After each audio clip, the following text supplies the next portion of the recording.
Did you ever feel like no matter how hard you tried, you just weren't good enough?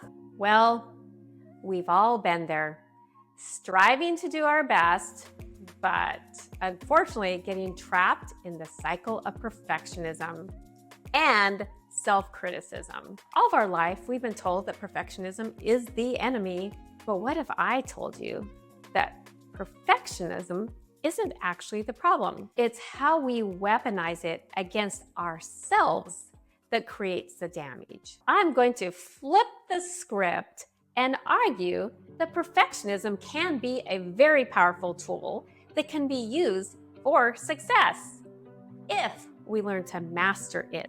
Dear Dr. Becky, I'm a 32-year-old mom, and I can't get a grip on my perfectionism.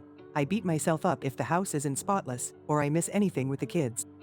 I constantly feel like a failure if I'm not 100% perfect at my job. I want to be the best mom, wife, and employee I can, but the immense pressure is overwhelming.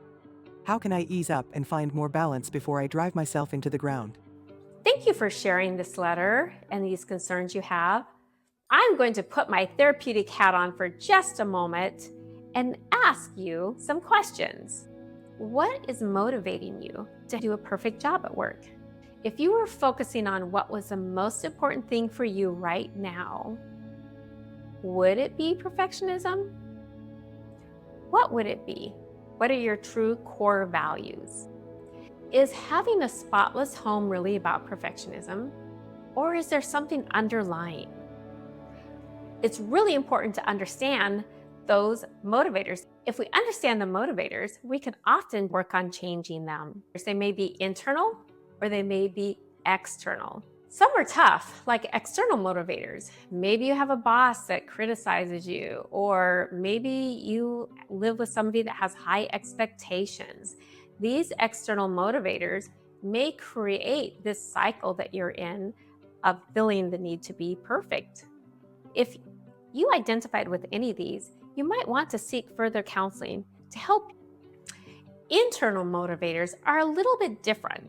It's the drive that comes from within.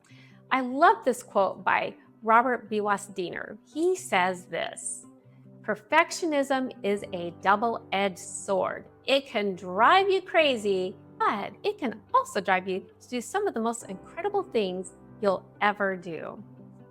That is so very true.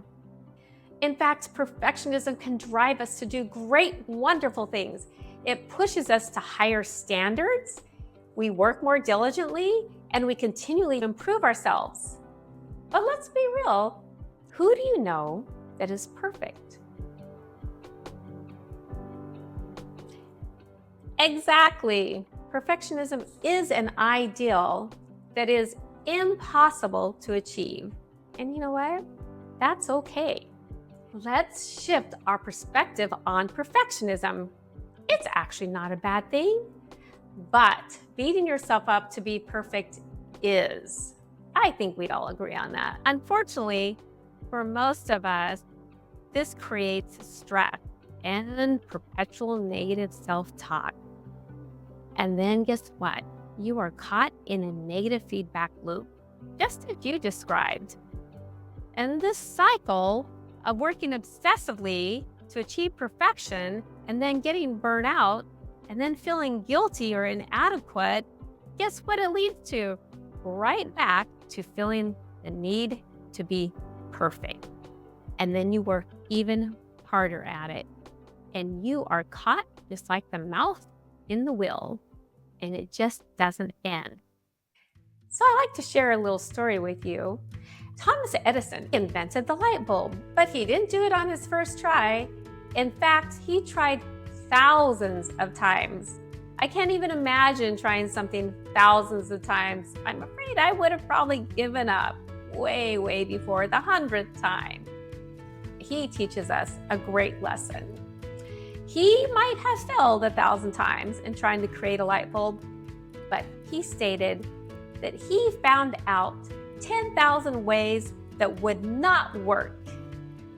He completely is a perfect example of embracing imperfectionism because it does encourage us to learn and to adapt and to keep striving and growing. So guess what that means? We get to embrace our imperfectionism. Yes, because now it will encourage me and you to learn, and it helps us adapt and become more resilient.